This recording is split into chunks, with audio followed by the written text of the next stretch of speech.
narito na ang mga malalaking balitang Central Luzon ngayong araw. Limitadong supply ng COVID-19 booster shot naging dahilan ng komosyon sa vaccine site sa City of San Fernando. Home testing gamit ang antigen kits, itinutulak dahil sa mabilis na pagkalat ng COVID-19 infection. Manggagawa para sa manufacturing at service industry, in demand ngayong taong 2022 ayon sa DOLE. RT-PCR test at antigen test kailangan ng mga turistang papasok sa Zambales. At no vax, no entry policy, ipinatutupad na sa Moncada, Tarlac.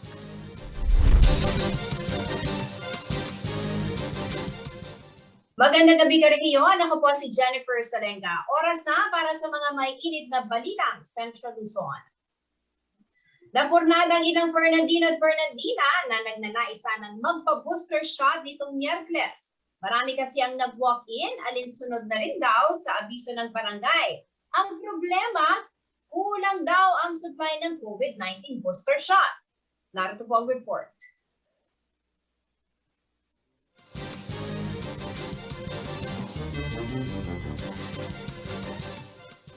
Bahagyang nagkaroon ng komosyon sa COVID-19 vaccination site na ito sa isang mall sa siyudad San Fernando, Pampanga. Dumagsa kasi ang ilan sa ating mga kababayan ngayong Miyerkules para makakuha ng booster shot. Isang senior citizen na si Aling Lena Nacor sa mga pumila ng maaga upang makapagpa-booster. Nag-walk-in lamang umano sila dahil ito ang abiso ng kanilang barangay. Supposedly 6 months na kami. So sabi January. And then I called the barangay, sabi 2 days ago, meron sa Robinson, mag-walk-in na lang kayo ba? Sabi niya. Si Mario Manalastas naman, 7 a.m. ng umaga pa lamang ay pumila na upang makapagpaturok ng COVID-19 booster shot. At kahit matagal na nakapila, ay relax lamang umano siya sa paghihintay. Kami, relax lang kami doon, nakaupo lang kami, at maghihintay lang kami. Bala sila magkagulo kami, sa kami relax lang kami. Ang excitement ng ilang mga kagaya ni Aling Lena at Mang Mario na makapagpa-booster shot, napurnada dahil sa limitadong supply ng bakuna. Paliwanag ni Dr. Cherry Ann Canlas, ang namamahala sa bakunahan, limitado lamang umano ang kanilang supply para sa booster shot ng COVID-19 vaccine ngayong araw. Kaya ilan lamang ang kanilang na-accommodate. Meron po kaming 263 for boosters alone. Apparently, not all can be catered kasi nga po, first come, first serve po siya. So ang nangyari, talagang dinumog tayo ng mga nagpapabooster. Pinaalalahanan ni Canlas sa mga Fernandino na maghintay ng mga announcement sa schedule ng pagbabakuna. Sa lahat po ng Fernandinos, basta po mag-antay lang tayo ng mga further announcements, either po sa CIO, sa mga barangay chat groups po natin, kung ano po yung kinikater po natin, kung magpapedya po ba tayo, first dose, second dose, or booster po, sa ating pong barangay specifically, dito sa San Fernando. Mag-a-announce naman po kami, definitely, under CIO at under po ng City Health Office. Marian Lozano, Cltv News. Dahil sa patuloy na pagtaas ng kaso ng COVID-19 itong mga nakarang araw, kinakailangan na umanong matutunan ng mga tao ang pagsasagawa ng self-testing gamit ang antigen kits. Makatutulong umano ito para sa early detection ng virus at agarang isolation ng ganitong hakbang nang sa ganon ay maiwasan ang lalong pagkalat ng virus. Ang iba pang detalye sa report na ito.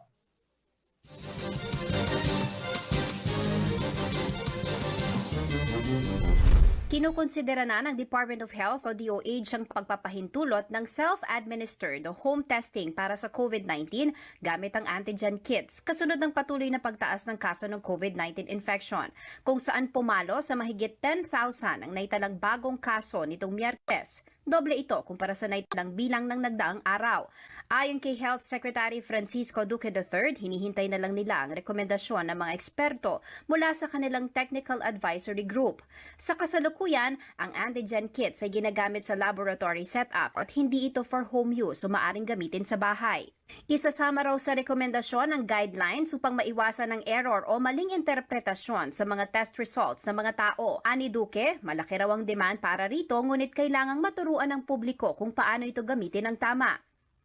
Oras na maaprobahan ng mga eksperto, sinabi ni Duque na amyandahan ng Food and Drug Administration ang Certificate of Product Registration sa antigen test kits na available ngayon sa merkado. Ang tinutukoy ni Duque ay ang 32 antigen test kits na inaprubahan ng gamitin ng naturang regulatory agency. Samantala sa isang press briefing nitong Miyerkules, sinabi ni Cabinet Secretary Carlo Nograles, ang acting presidential spokesperson, na kailangang suriing mabuti ng mga eksperto ito bago bigyan ng permiso ang mga manufacturers upang masiguro na ang test na gagawin ay hindi magbibigay ng false negatives o false positives na resulta. Samantala ayon sa DOH, 99% ng 10,775 cases na naiulat nitong Miyerkules ay naganap sa loob ng 2 linggo. 69% dito ay mula sa Metro Manila at ang ibang malalaking numerong naitala ay mula naman sa Calabarzon at Central Luzon. Base sa COVID-19 Bulletin ng DOH Central Luzon as of January 4, 2022, nasa 2,256 ang aktibong kaso ng COVID-19 sa rehiyon. May pinakamaraming aktibong kaso pa rin ang lalawigan ng Bulacan na nasa ilalim ngayon ng Alert Level 3. Jennifer Salenga, Cltv News. Narito naman ay sa mabilis na silip sa mga balita mula sa iba't ibang bahagi ng rehiyon. Hatid ni Angelica Cara sa CLTV News Express.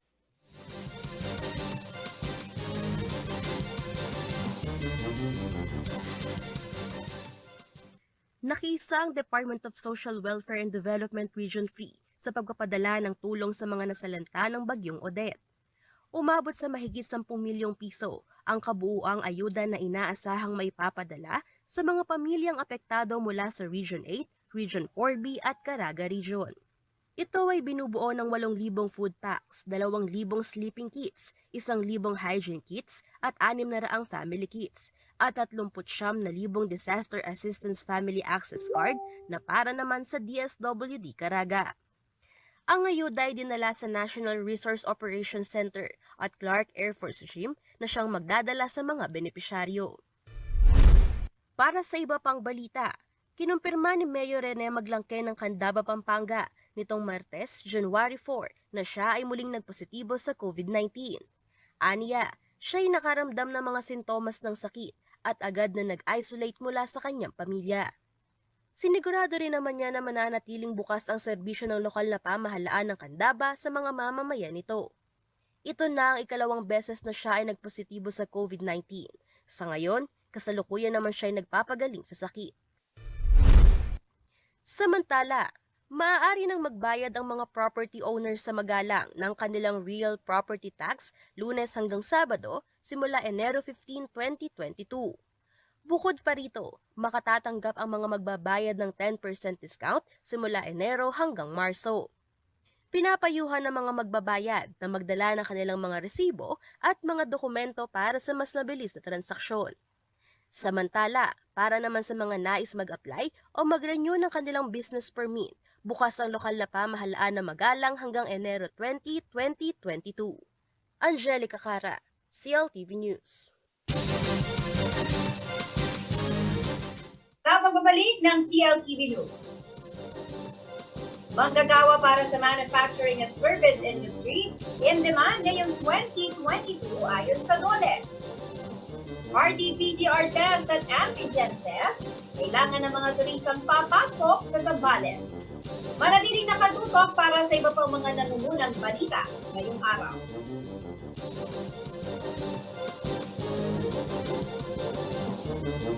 Sa haba po ng traffic sa EDSA, pabayaan ko po na umihi. Madalas po nakakaranas ako ng pananakit ng aking bewang. Ang findings po sa akin ay nagkaroon po ako ng kidney stone. Dahil sa kidney care, ang problema ko sa kidney ko solved na. Kayang-kaya ng kidney care. Ang kidney care, hindi gamot, hindi dapat gamitin panggamot sa anumang uri ng sakit. Can deliver on demand on any vehicle, from motorbikes to trucks, from city sedans to spacious vans. The big, the small, our fleet moves them all. Download the Lala Move app. Lala Move!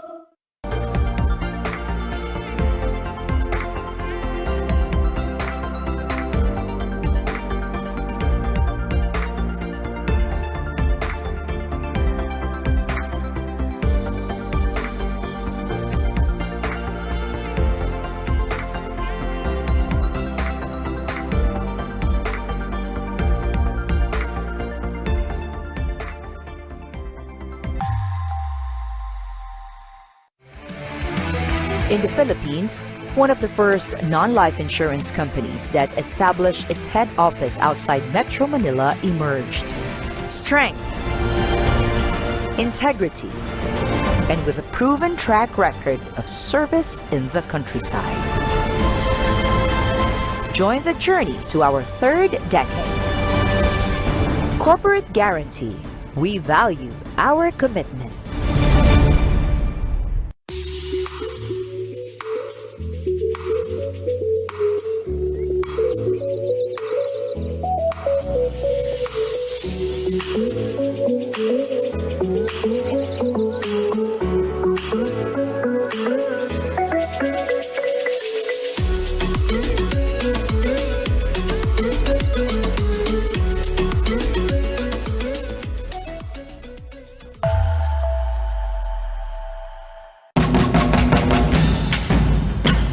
Maging matalinong botante.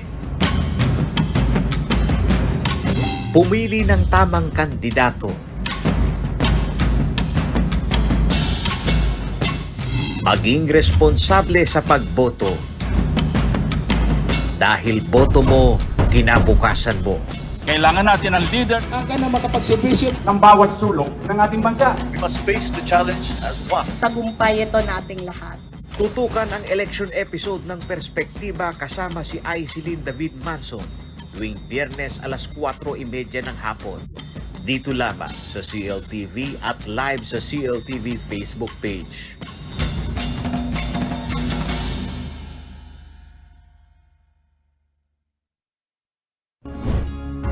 Abangan sa susunod na episode ng Let's Talk Heart to Heart. Pag-usapan natin kung ano ang kahalagahan ng ehersisyo upang mapanatiling malusog ang puso. Kapag tayo ay nag-exercise, ay napapababa na ito ang overall risk for cardiovascular diseases, incidence at mortality. Dagdagan ang inyong kaalaman sa tulong ng mga eksperto sa kalusugan mula sa Philippine Heart Association Central Luzon. Let's Talk Heart to Heart, tuwing Sabado, alas 8 ng gabi, dito lamang sa CLTV.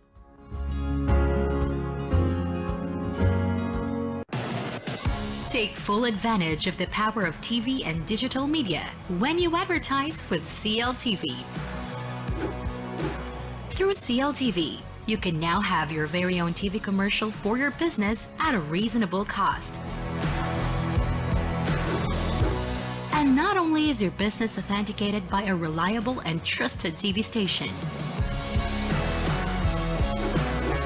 you can also reach our captive audience through CLTV's various digital media platforms at the same time. Contact us to avail of these exciting advertising opportunities.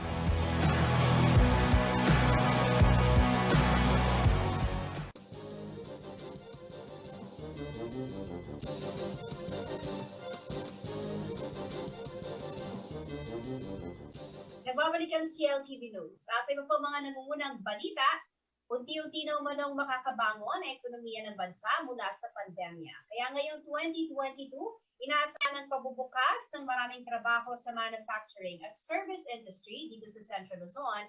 Ayon po yan sa Department of Labor and Employment o DOLE. Narito ang report ni Marion Lozano.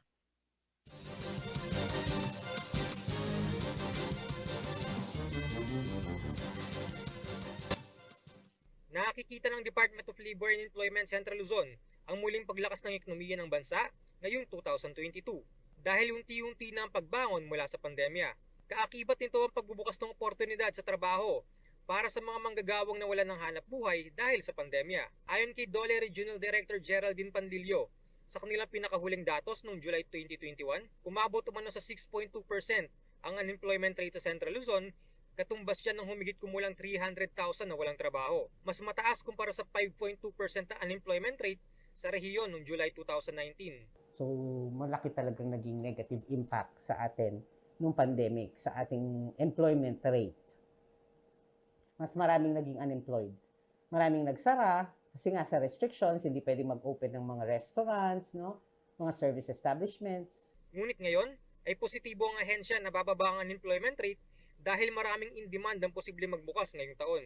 Kabilang sa mga trabaho na inaasahang magiging in-demand sa Region 3 ngayong 2022 ay ang production workers, call center agents, customer service assistant, laborers, cashier, admin staff at warehouse workers. Ang dahilan umano ay marami ang mga service establishments at manufacturing companies sa Central Luzon. Ayon pa kay Panlilio, ay meron din silang iba't ibang programa upang matulungan ng mga taga Central Luzon na walang trabaho. Kabilang dito ang mga livelihood programs, government internship program, at tulong panghanap buhay sa disadvantaged at displaced workers o TOPAD, kung saan maaaring mabigyan ng trabaho ang isang tao sa loob ng 10 hanggang 70 araw, depende sa work program. Dagdag pa niya, ay nagtutulong-tulong na ang iba't ibang ahensya ng gobyerno upang makapagbigay ng mas maraming trabaho ngayong taon. Basically, what the government wants to do talaga is to create jobs, no?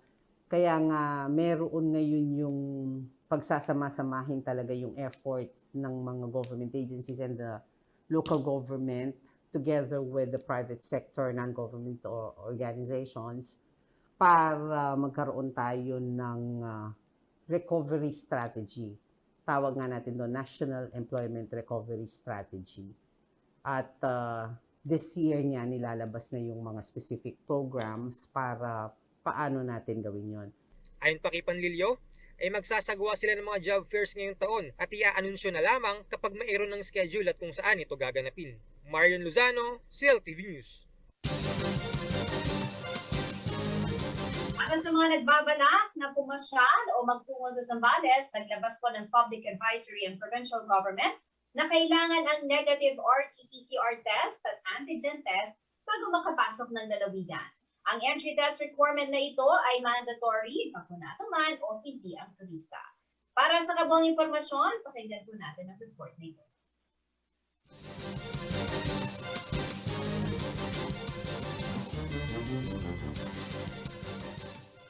Naglabas ng public advisory ang lalawigan ng Zambales matapos ang muling pagsipa ng COVID-19 infection sa bansa.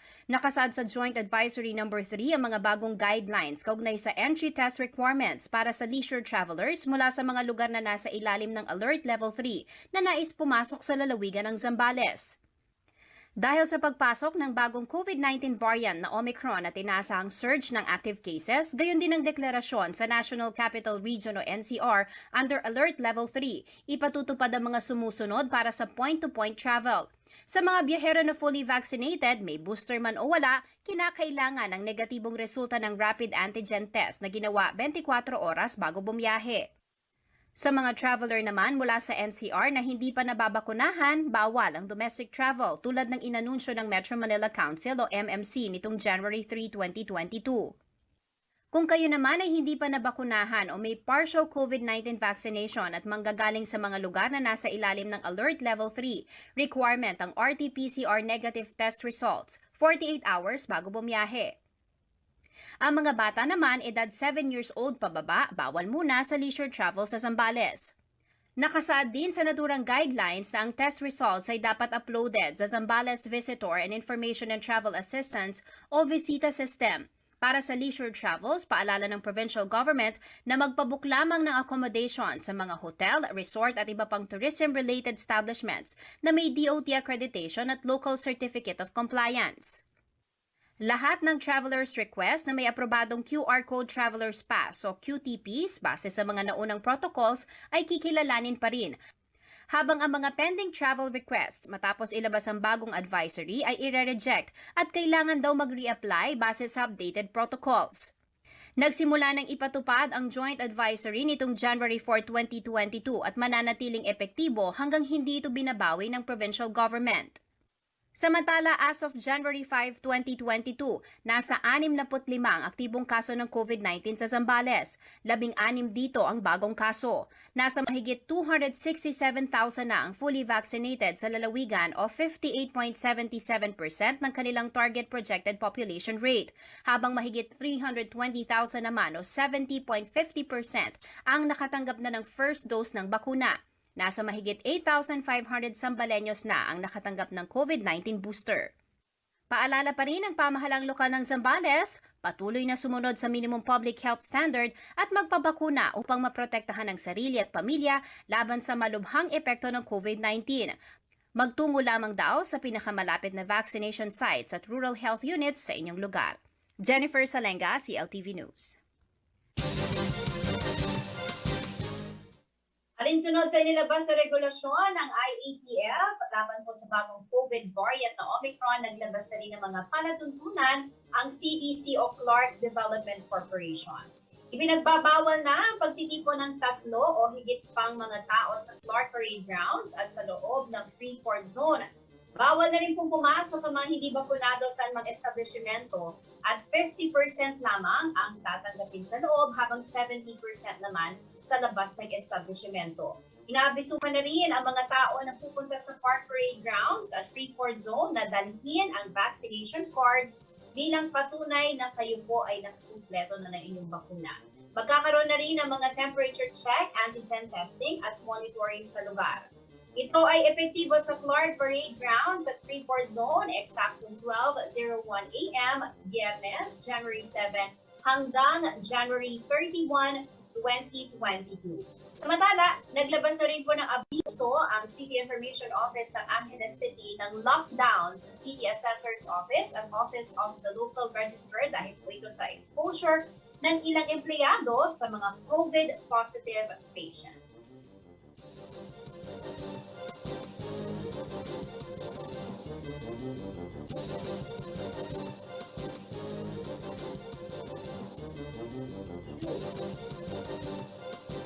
Ilalanin ang kandidatong si Perry Coquiwa, aspiring councilor ng City of San Fernando, Pampanga. Manatiling nakatutok at magbabalik. CLTV.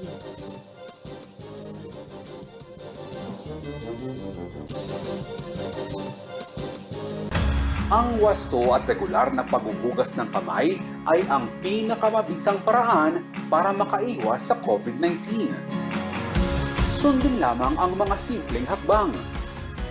Hugasan ang inyong mga kamay gamit ang sabon at tubig. Kuskusin mabuti ang inyong mga kamay. Magsimula sa palad hanggang sa pagitan ng mga daliri at likod ng kamay. Gawin ito sa loob ng 20 segundo. Panlawang mabuti ang inyong mga kamay at patuyuin ito gamit ang malinis na tuwalya. Laging tandaan, ang tubig ay sandata laban sa COVID-19. Ugaliing maghugas ng kamay sa wastong pamamaraan. Ang paalalang ito ay hatid sa inyo ng Prime Water.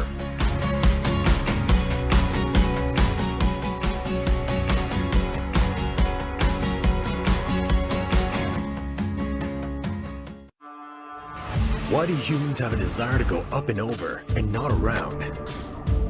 For some, it's not just about going against the tide, but also being over their doubts about the world and knowing that they can make it better. Truth is, we go up and over what's ahead of us so we can overcome the biggest obstacle, ourselves. New Ford Ranger FX4 Max. Live the Ranger life.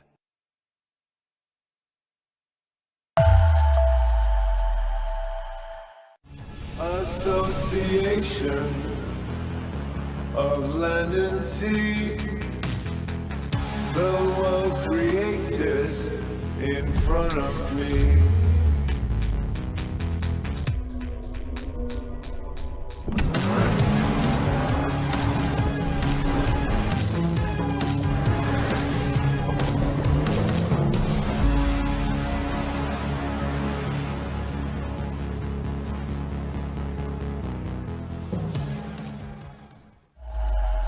You can deliver on demand, here, there, everywhere. From the near to the far away, from wherever you are to wherever this is. Deliver to more destinations locally without ever expanding reach. Download the Lala Move app. Reliable auto service brought closer to you at the Clark Freeport Zone. Laos Auto Services, your professional multi-brand service center, is right in your midst. It offers general jobs for repair and maintenance, body paint and detailing, collision repair and body works. Laos Auto Services at Clark Freeport is backed up by highly trained technicians, specialists in auto paint, detailing, body works and collision repair. Laos Auto Services, your professional multi-brand service center. Open Monday to Saturday from 8:30 a.m. Located along Manuel A. Rojas Highway, Clark Freeport Zone. For inquiries, contact 045-499-8080 or 0908-819-8080. Mga impormasyong matikal na makatutulong sa pangangalaga ng inyong katawan. Dagdagan ng inyong kaalaman sa tulong ng mga health experts mula sa Philippine Heart Association Central Luzon. Let's Talk Heart to Heart, tuwing Sabado, alas 8 ng gabi, dito lamang sa CLTV.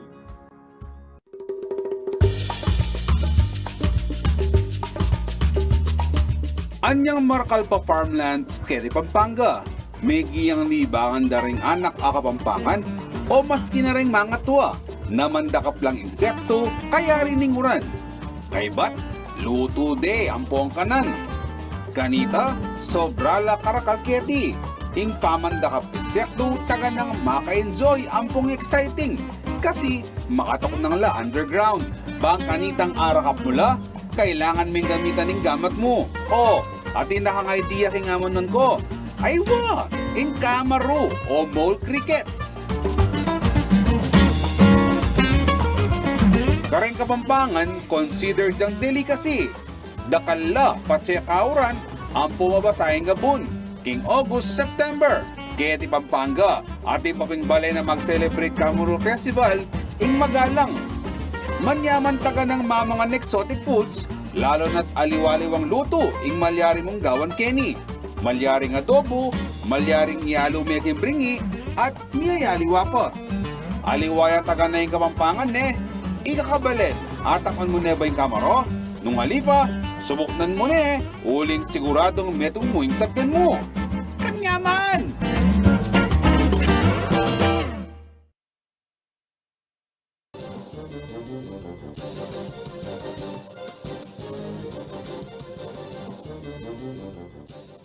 Nagbabalik ang CLTV News. Ang panauhin po natin ngayong gabi sa kilalanin ng kandidato segment ay presidente ng isang trading corporation, board of director ng Lucky Tree Realty Incorporated. Apo po siya ng dating alkalde na si Dr. Jose Kiwa at anak ng former councilor at 3rd District Board Member Ronaldo Kiwa. Mga karehiyon, kumustahin po natin si Sir Perico Kiwa, aspiring councilor sa siyudad ng San Fernando, na nasa Team Lugod Fernandino. Magandang gabi po sa inyo, Sir Perry, at welcome po sa CLTV News. Good evening po, Miss Jennifer. Good evening po ka rin tagapakinig ang pong tagapanalbe kay CLTV 36. Alright, apart po from your name, Perico, is it okay for you, sir, to call you Perico?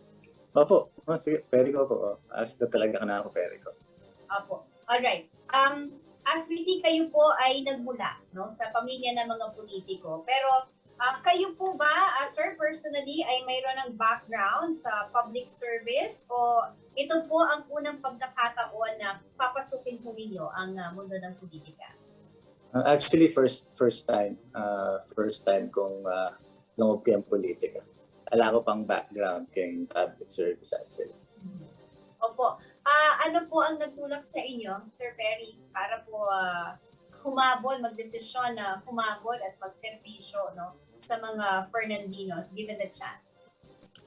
Actually, ako itang bilang Fernandino, ang imburi ko mo, itang bala mo, as kanako, imburi ko malyari na, akwada rin din kalupatan Fernandino, is itang improvement king service, ang po ka rin programa para ka rin may malin ng siyudad ng San Fernando.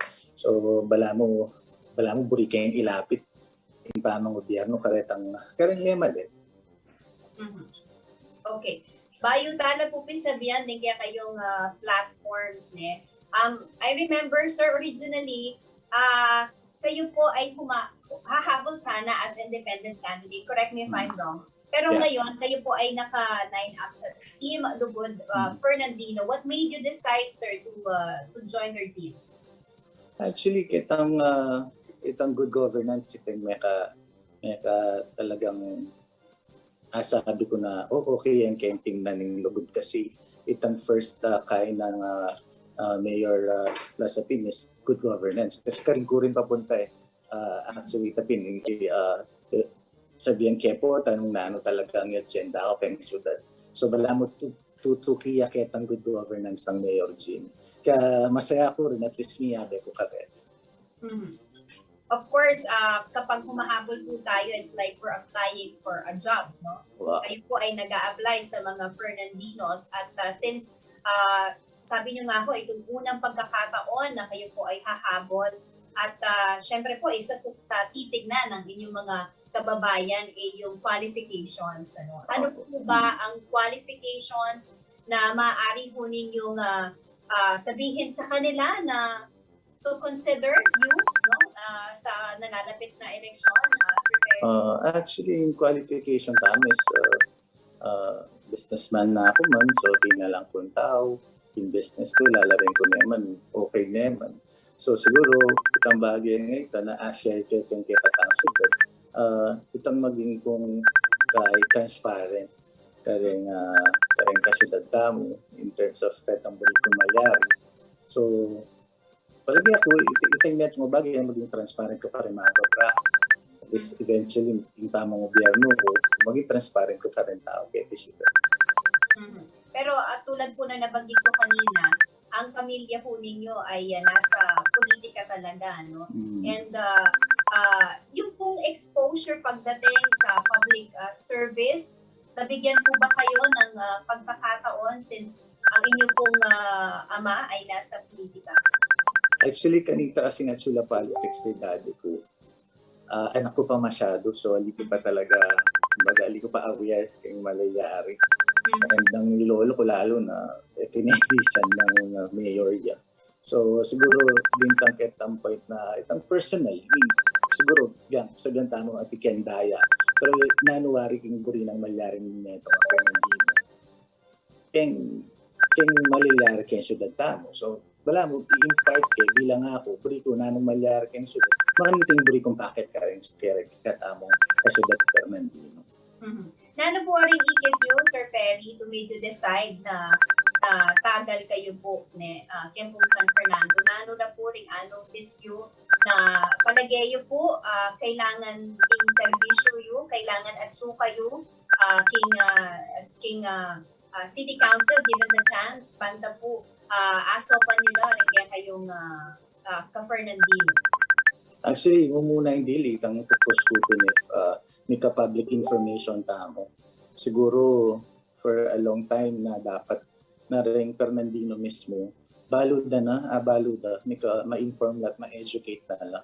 In terms of kung nano yung gobyerno mo tamo, makanala tuturo, makanala rin programa, projects para karing memalin. So, kaya ita yung buri kong i-impart na maging na yung aliwa, kumbaga ilapit tani yung style na ng pamang gobyerno, improve tani, ipabalo tani ka rin tao, iparamdam tani kumbaga. So, alina la blindsided din kay katamong memalin. So, maragul yung bagay na may ka-informasyon na talaga rin kay katamong kasyudad. Sa palagay ko, panahon na rin na dapat ating tambalo na mo kabod nung nano na yung datang alatang balo kay gobyerno tamo. Okay. Base po kaya kami na research yung po mga sector na gusto ko ninyong tulungan or pagtuunan ng pansin is of course the youth and the PWDs, no? Ito po yung mga nais po ninyong isulong. Bakit po ito yung mga sector na nais po ninyong bigyan? Actually, ng pansin sa City of San Fernando? buri ko kasi like karing youth na may ka chance la na opportunity. At the same time mo rin karing PWD na di naman PWD na pwede lang mag-obra. So kumbaga, di ba, tinantalang opportunity dahil ang talagang oportunidad. Lalo na PWD na at di naman may kapag-aral ka rin. So kailangan matutukan lang mo rin na di na lang chance at ilapit sa karelate ng oportunidad. And also, part of your advocacy po, sir, no? Ito pong barangay development and community. Ano pong ibig po ninyong sabihin po dito at ano po ang plano po ninyo upang maisakatuparan nito, sir? Actually, kasi kaya katansyo, that is progresibo na Manwala ko, yung San Fernando, so yung San Fernando, progresibo na. So kailangan tutukin ng barangay. So kailangan in kekatamong syudad i-delegate na nitang resources na through barangay levels. Baka nita ring kekatama nung kulang kay barangay, kurang kekatang may margo. Diba? Panamdaman danit ang tutong tatanglagang serbisyo na manibatan kay ketang mumunatan bilang gobyerno is barangay. So margulang bagay pa, balo ko naman na yung kekatamo syudad at yung development fund. So yung kekatang syudad nung ating ng 20% in development fund, dapat i-share na niya, i-delegate na niya karing barangay kasi katukinan ng syudad is barangay. So makanita kaya nga kakit na mas makagawa lang mas alese programa din kay katamong barangay ng supported lang ng syudad. At least din kay katamong memory, panaligan din yung barangay da. Kumunan dili makapikal ng sakit la rin mismong taga-barangay, yun pupunta king syudad. Kaya pa mismong barangay attend na itong problema da, pangangailangan da. So may livelihood la. So nung sasabihan natin na magkulangan la, actually din talagang pupunta lang kung barangay panem kaniting sabihan na kulang. So ito yung akakit ko na nung syudad talagang progresibo niya. So paano talagang maging progresibo din rin kayong barangay?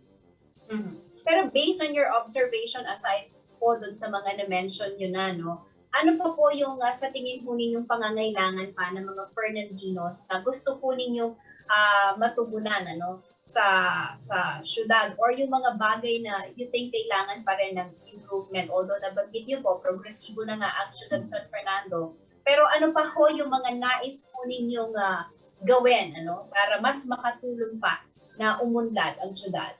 Ito pinitang serbisyo, ilapit tayo ka rin tao at pabalo ta karela. Narenta programa nga reta na for example, karetang opportunities ka rin per barangay level tamo. Kasi burito kasi neto niyang bagay tang i-concentrate tamo. Kita talagang mumunan bilin. Kumbaga, gobyerno in barangay level. So, ring-ring na nung kulang kay barangay. Nung atin lang opportunity na may livelihood la from barangay levels, then kikatamong may margo, yun, makinabang. At importante itang karetang programa nga reta, maging lamo, may educate lamo at ma-inform na rin tao. Okay. Nung kayo po ay nasa private sector, ano po yung mga ginagawa nyo na to help yung mga kasamahan, yung mga taga San Fernando? At of course, kayo po ay nagdesisyon na humabol dahil po meron kayong goal, meron po kayong nais na mangyari pa para sa mga Fernandinos po. Actually, nagpa-feeding program na kami before pa Minalimo King San Fernando.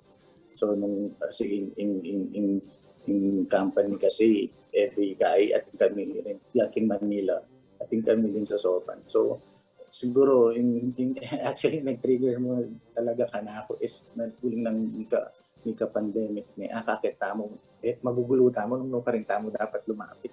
Wala mo alang sistema yung kaya katamong gobyerno, at rin tao, alaro yung bago. So, may push ka na ako na itapin i-inform na rin tao na nung dening serbisyo nga rin abaluda na, nalalaro malili, nalamang utang, nalang kabud na mo, panahin lang na nung serbisyo na miras karela. At least itang i-impart ko kayo kanakong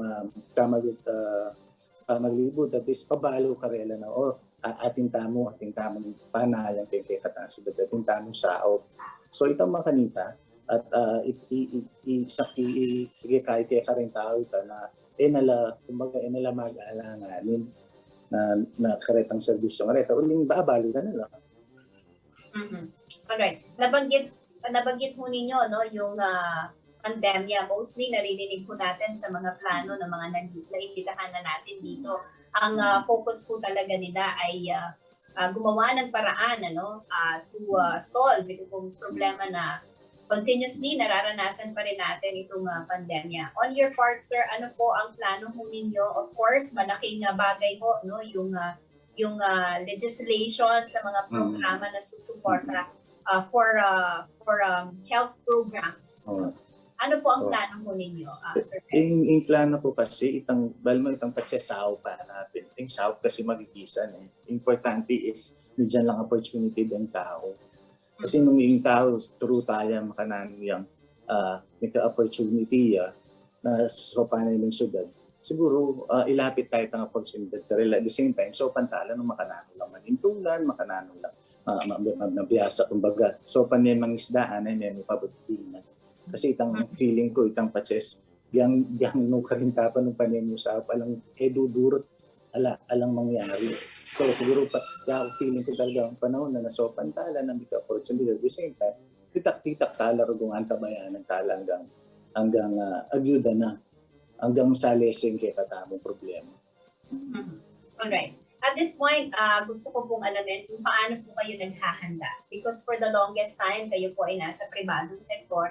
And ito po, alam naman po natin kung ano ang aasahan sa mundo ng politika. How are you preparing for it, sir? Actually, ko naman to take as a challenge. If nung atune ka rin ko na i-handle, makanita ko kasi ali ko masyadong mag-overthink eh. Basta nung datangitan challenge, nanitang agaw ako gawang ke. So makanita ko style, like kakin rin king negosyo eh. So nung datangitang na feeling ko naman ala naman bagay na eta mo agyo. Lalo na nung syempre ating kang kasaop at feeling ko naman nung rugumiswerte yung team ni nung isasan niya itong tamo alang reason to teta agaw itong bagay na siguro ganagana naman burita mo makasaop naman yan ganagana ang aplikante kaya ni burida sumaople it's just so happen na dapat clear mo na makanatong tama makasaop karel so kumbaga ating tangawang pisan so makanita kaya nga kakit yung datang yung oras ng swerte ko. Kaya kayo ba make second thought, Sir Perry? Kasi po rin kalaban yung king San Fernando, malambat ng panahon mag-servisyo, ding aliwa, may mabalik la, kaya tatagal la pong pasibayo. And you, this is your first time, sabi yung po, first time yung luban in politika. Ako, ito naman kasi, ang sasabihan ko, itong agenda ko is to inform people, to educate people. Makanita kasi yung buriko na mitas na antas din kabalwan na rin tao. Ang expect na kaya katang gobyerno. So, kumbaga, ito itang maragulang factor ka na ako na talagang na elang masalaw rin kwalta na ng syudad. O tang papasata at administrati ko at agawa tayong ordinansa itang information bill buriko na king syudad. Kumbaga, hanapin agawa taking pasig, why not king syudad ng San Fernando. Makanano yun lang mo po convinced dahil Fernandino na di na ng chance dahil kalupa yung pong first time tatagal at bisang magserbisyo karela. Makanano yun lang mo po convention. Banta, isip lang naman at i-consider na kayo po kinaratang election. Tapin po, itang kekatamong agenda na may palapit siya ng gobyerno para karang may malin. Karang may Mario. Siguro, ita po nga ang part ko karela. Aside, siguro ketang deadline ni na so nakikim politics. Hindi ka na akong pipuntunan. So, di nandala naman chance din bayong itsura. At bayong approach ng gobyerno, yung approach ng pamag-servisyo. Sana may itong kukaretang apos wandang maging may itong kareng aplikante para konsyal ng syudad ng San Fernando. Alright. Before I let you go, Sir Perry, this is your chance po to say your message kareng pong Fernandino sa makatutok po kay katamong programa ngayon. Nano pong message to karela, Sir Perry? Ako po kasi ako pwede ko iwanan itong po ka rin aplikante para konsyel ng syudad San Fernando at po kayo in chance ngayon at kayo pong opportunidad para mamili at maghalal panubayo o detandati at yun na po kayo in choice kumbaga di nanda kayo mo pong alternative na aliwang itsura na magserbisyo po kaya kayo. Sana may itong po ka rin. Hanapin po, panerupin po sa sabyang karen tao. 75% mo po kayong something na lalaki hanapin. 25% mo po kayong bulsa, pero po nandyan nyo kung upaya na magserbisyo kaya kayo. 100% pinibigay ko ka rin kaya katamang kasulad ng San Fernando. Alright, salamat po kaya kayong oras, karen po Fernandinos, no? Nagtamta na lang po rin some of his platforms at of course, nasa inyong kamay ho kung bibigyan nyo ng pagkakataon na makapagserbisyo sa mga Fernandino, si Sir Perry. Anyway, sir, thank you very much at good luck po sa inyong kandidatura. Well, thank you, Jennifer. Thank you po. Mga karehiyon, si Sir Perry Coquiwa, aspiring councilor po sa City of San Fernando, Pampanga. Samantala sa pagbabalik ng CLTV News. No vax, no entry policy ipinatutupad na sa Moncada, Tarlac. Quarantine hotel sa Metro Manila babantayan ng PNP. Manatiling nakatutok at magbabalik ng CLTV News.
Nagbabalik ang CLTV News.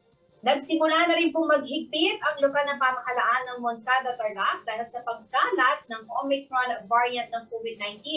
Ipatutupad na ang no vaccination, no entry, hindi lamang po sa mga pumapasok sa bayan mula sa ibang lugar, kundi maging mismo sa mga residente na magtutungo sa iba't ibang mga establishmento. Si Marian Lozano mag-report.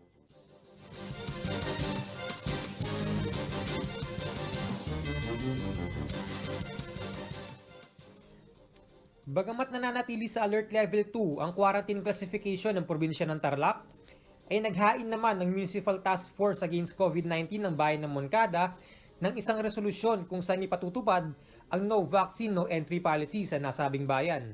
Ang hakbang umano na ito ay paraan upang mapigilan ang pagkalat ng Omicron variant ng COVID-19. Sa ilalim ng pulisiyang ito na ipatutupad simula ngayong araw, pinagbabawalan na makapasok sa mga public markets, business establishments, at mga tanggapan ng gobyerno ang mga individual na hindi pa bakunado laban sa COVID-19. Kabilang dito ang mga grocery stores, supermarkets, restaurants, cafes, spas, salons, banks, resorts, money changers, at iba pang enclosed na lugar. Ang mga hindi umano susunod na establishmento sa polisiya ay papatawan ng karampatang kaparusahan. Sa COVID-19 case bulletin naman na inilabas ng provincial government ng Tarlac ngayong araw, ay nakapagtala ang bayan ng Moncada ng 2 bagong kaso ng COVID-19, habang 5 naman ang aktibong kaso. 555 naman ang kabuuang bilang ng naitalang kaso ng COVID-19 sa bayan. 519 dito ay gumaling na, habang 31 naman ang nasawi. Marian Lozano, CLTV News. Mismo ang PNP na ang pinagbabantay ni Pangulong Rodrigo Duterte sa mga quarantine hotel at isolation facilities sa Metro Manila. Mayroon kasing naire-report ng mga naka-isolate na balikbayan na lumalabas sa quarantine protocols. Pakinggan po natin ang ulat ni Angelica Cara.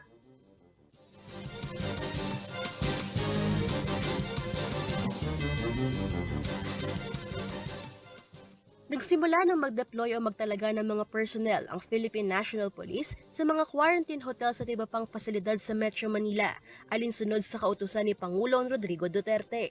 Sa pahayag ni PNP Chief General Leonardo Carlos, sinunod nila ang direktiba mula sa Pangulo na mag-assign ng 2 PNP personnel na magbabantay 12 oras sa bawat quarantine facility at hotel na ginagamit ng mga balikbayan. Nasa 600 police officers ang ipadadala sa mga quarantine facilities sa Metro Manila ayon sa Department of the Interior and Local Government o DILG. Ang kautosang ito ay bunsod na rin ng 2 magkahiwalay na insidente kung saan 2 Pilipinong balikbayan mula sa United States ang lumabag sa quarantine protocols. Samantala, maaaring magsampa ng kaso ang PNP sa isang balikbayan na nanatili sa kanyang condominium unit sa halip sa quarantine hotel. Ayon kay PNP Chief Carlos, tinaguriang massage girl ang balikbayan dahil nagpamasahe pa umano ito sa kabila ng quarantine. Dagdag niya, ito ay iniimbestigahan na ng mga pulis at maaaring magsampa ng kaso sa oras na magkaroon sila ng matibay na ebidensya laban dito.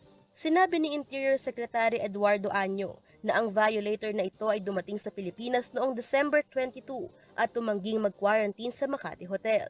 Sa halip ay tumungo ito sa kanyang condominium unit sa Bonifacio Global City sa Taguig. Sa iba pang balita, umakyat na sa 262 ang kabuuang bilang ng active cases sa hanay ng kapulisan matapos magpositibo ang 100 pang mga pulis sa COVID-19. Samantala, wala namang namatay sa sakit habang 2 pulis ang gumaling na ayon sa PNP.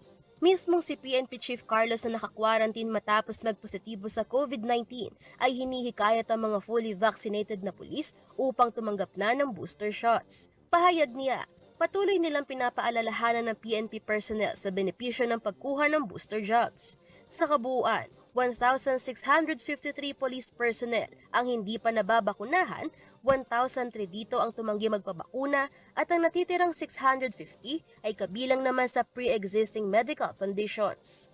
Angelica Cara, CLTV News. Laminon po natin na magiging lagay ng panahon bukas mula kay Ginoong Manny Esguerra, ang Chief Weather Forecaster ng Pag-asa.